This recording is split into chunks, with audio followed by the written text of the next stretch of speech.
Maine's civil rights history has been shaped not just by activism, but by laws passed here in the state. And here tonight, as part of our America 250 reporting, we're looking at that legislation and the movement behind it. Political reporter Jackie Mundry has the story. Over our nation's 250-year history, a lot has changed as it relates to civil rights, including here in Maine. The leader of the civil rights movement in Maine, Gerald Talbot, the state's first black legislator, and his collection is here at the University of Southern Maine. This is a slave chain.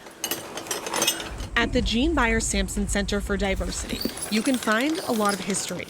Much of it was collected by Talbot. He donated it to the university in 1995. Things like busts of African-American heroes and signs or other materials from before the civil rights movement. This collection is used to educate students at USM, but also younger students.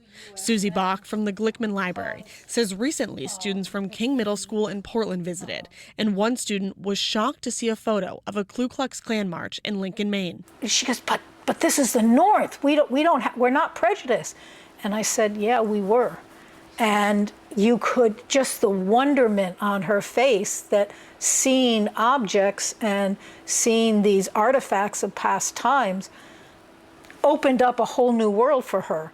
Even before he became a legislator, he was instrumental in the battle to establish the Maine Human Rights Commission. Michael Cabetta from the ACLU of Maine says not only did the late Talbot enshrine rights for African-American Mainers, but also other minority groups. He is the first legislator in the history of Maine to sponsor a bill to specifically protect LGBTQ people from discrimination. Talbot died about 2 months ago, and at his funeral service, he was remembered as someone who changed Maine and was a civil rights pioneer, participating in the March on Washington in 1963, founding the Portland NAACP, championing the Maine Fair Housing Act, helping make housing discrimination illegal, and was critical in creating the Maine Human Rights Commission to ensure all minorities were protected in Maine.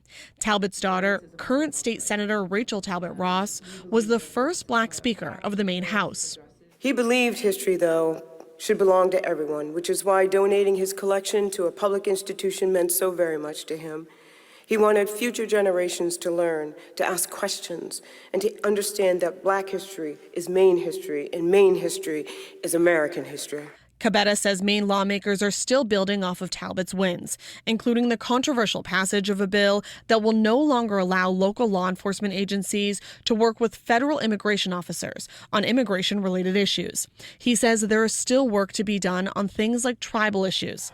Cabetta and Bach agree Maine is leading the way on some other issues, like LGBTQ+ rights. Our civil rights have to be fought for again and again and again. I think seeing these artifacts from the past help them realize how real that history is.